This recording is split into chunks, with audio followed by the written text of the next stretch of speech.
ഇതിനോടകം തന്നെ ഇന്ത്യ എല്ലാ ഡ്രോണുകളും വെടിവെച്ചിട്ടിട്ടുണ്ട്, മിസൈലുകളും വെടിവെച്ചിട്ടിട്ടുണ്ട്. മറ്റ് പ്രകോപനങ്ങൾ ഇപ്പോൾ ഇല്ല എന്നുള്ളതാണ് നിലവിൽ മനസ്സിലാക്കാൻ സാധിക്കുന്നത്. ആർട്ടിലറി ഫയറിംഗ് ഒഴിച്ചു കഴിഞ്ഞാൽ, അതായത് ഈ ഷെല്ലിംഗ് ഒഴിച്ചു കഴിഞ്ഞാൽ മറ്റ് പ്രകോപനങ്ങൾ പാകിസ്ഥാന്റെ ഭാഗത്തുനിന്നും ഇതുവരെയും ഉണ്ടായിട്ടില്ല എന്നുള്ളത് തന്നെയാണ് നിലവിൽ ലഭിക്കുന്ന വിവരം. പക്ഷേ ഏറ്റവും സുപ്രധാനമായിട്ടുള്ള ചില കാര്യങ്ങൾ, അത് ഈ തിരിച്ചടിയുടെ ഭാഗമായിട്ട് ചില സുപ്രധാനമായിട്ടുള്ള കാര്യങ്ങൾ പുറത്തു വരുന്നുണ്ട്. അതായത് ഇന്ത്യയുടെ S-400 സുദർശൻ ചക്രയാണ് ഈ പറയുന്ന F-16 പോർ വിമാനം തകർത്തിട്ടത് എന്നുള്ള വാർത്തയാണ് ഇപ്പോൾ ഏറ്റവും പുതുതായി പുറത്തു വരുന്നത്. ജമ്മുവിൽ നിന്നും പറന്നുയർന്ന 2 പോർ വിമാനങ്ങൾ, അതായത് നമ്മുടെ ഇന്ത്യൻ എയർഫോഴ്സ് പോർ വിമാനങ്ങളാണ് മറ്റ് 2 JF-17 പോർ വിമാനങ്ങൾ തകർത്തിട്ടത്. അമേരിക്കൻ നിർമ്മിത 5th ജെൻ ഫൈറ്ററായിട്ടുള്ള F-16 യുദ്ധവിമാനം പാകിസ്ഥാന്റെ, അത് തകർത്തിട്ടത് നമ്മുടെ S-400 ഈ വ്യോമ പ്രതിരോധ സംവിധാനമായിരുന്നു എന്നുള്ള ഒരു കാര്യം കൂടി, വളരെ പ്രധാനപ്പെട്ട ഒരു വാർത്ത കൂടിയാണ് ഇപ്പോൾ എന്തായാലും പുറത്തു വന്നിരിക്കുന്നത്. ഒപ്പം പാകിസ്ഥാൻ ഈ 2 വിമാനങ്ങൾ JF-17 വിമാനങ്ങൾ ഇപ്പോൾ വെടിവെച്ചിട്ട കാര്യം സ്ഥിരീകരിച്ചിട്ടുണ്ട്.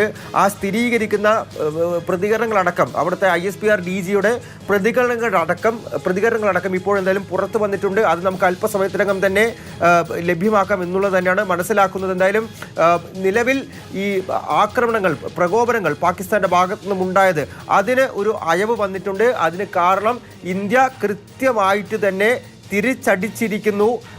ഇങ്ങോട്ട് വന്ന എല്ലാ ഡ്രോണുകളും അതുപോലെ തന്നെ മിസൈലുകളും വെടിവെച്ചിട്ടുണ്ട് എന്നുള്ള കാര്യം തന്നെയാണ് ഇതിനോടകം തന്നെ വ്യക്തമായിരിക്കുന്നത്. അതുപോലെ തന്നെ S-400 പ്രതിരോധ സംവിധാനം, വ്യോമ പ്രതിരോധ സംവിധാനം, സുദർശൻ ചക്ര എന്ന് നമ്മൾ പേരിട്ട സുദർശൻ ചക്രം പ്രതിരോധിക്കുക മാത്രമാണ് ചെയ്തിട്ടുള്ളത്. നമ്മൾ ആയുധം എടുത്തിട്ടില്ല. നമ്മുടെ പോർ വിമാനത്തിന് പോലും പാകിസ്ഥാന്റെ പോർ വിമാനങ്ങളെ ലക്ഷ്യം വെക്കേണ്ടി വന്നില്ല. അതിനു മുൻപേ നമ്മുടെ പ്രതിരോധ സംവിധാനങ്ങൾ പറന്നുയർന്ന F-16 തകർത്തെറിഞ്ഞിരിക്കുന്നു.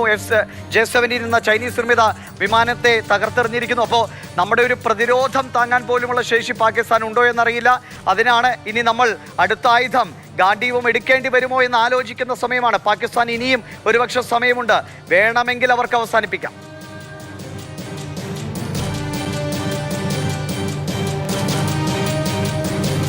തീർച്ചയായിട്ടും നമ്മൾ ഇപ്പോഴും ഒരു പ്രകോപനമുണ്ടായി അതിനൊരു ചെറുത്ത് നിൽപ്പാണ് നൽകിയിരിക്കുന്നത്. അതായത് നമ്മളുടെ ജനങ്ങൾക്ക് മീതെ പാകിസ്ഥാന്റെ ഈ മിസൈലുകളോ ഡ്രോണുകളോ പതിക്കാതിരിക്കാൻ വേണ്ടിയിട്ടുള്ള ചെറുത്തുനിൽപ്പ് മാത്രമാണ് നടത്തിയത്.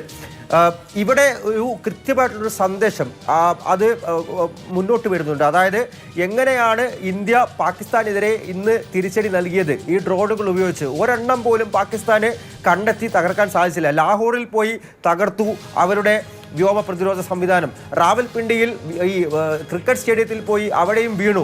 3 ഡ്രോണുകളാണ് റാവൽപിണ്ടിയിൽ മാത്രം, അതായത് അസിം മുനീർ വസിക്കുന്ന പാകിസ്ഥാന്റെ കരസേന മേധാവിയുടെ താവളമുള്ള ഈ മേഖലയിൽ പോയി വീണത്. ഇതൊന്നും തന്നെ പാകിസ്ഥാന്റെ ഒരു മിസൈൽ പ്രതിരോധ സംവിധാനത്തിനോ അല്ലെങ്കിൽ വ്യോമ പ്രതിരോധ സംവിധാനത്തിനോ തകർക്കാൻ സാധിച്ചിട്ടില്ല. പക്ഷേ പാകിസ്ഥാനിൽ നിന്ന് ഒരു മിസൈൽ പൊന്തിയപ്പോൾ തന്നെ, അതല്ലെങ്കിൽ ഒരു ഡ്രോൺ ജമ്മുവിനെ ലക്ഷ്യമാക്കി വന്നപ്പോൾ തന്നെ നമ്മളുടെ S-400 സുദർശൻ ചക്ര അതെല്ലാം കൃത്യമായി ലക്ഷ്യമിട്ട് തകർത്തെറിഞ്ഞിരിക്കുന്നു എന്നുള്ളത് തന്നെയാണ് ഇതിനോടകം വ്യക്തമായിട്ടുള്ള ഒരു കാര്യം.